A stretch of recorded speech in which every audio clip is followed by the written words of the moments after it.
అబ్రహాము తల్లిదండ్రుల చాటున ఉండేవాడు, వాళ్ళ గుడారంలో ఉండేవాడు.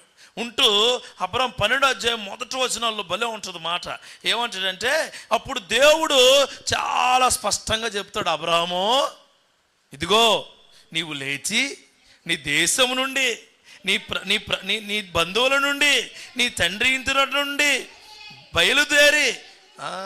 ఎంత స్పష్టంగా విన్నాడో అబ్రహాము, ఎంత స్పష్టంగా.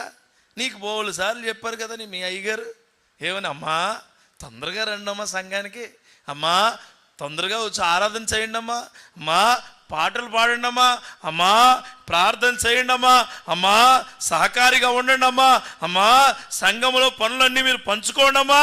బోలుసార్లు చెప్పుకుంటారుగా, విన్నావా నువ్వు? మళ్ళీ అబ్రహాములకు విశ్వాసులకు తండ్రి అని చెప్తారు. మళ్ళా మనం పాటించం కానీ పాటించే వాళ్ళు చూసి సంకలు కొట్టుకుంటాం. ఇది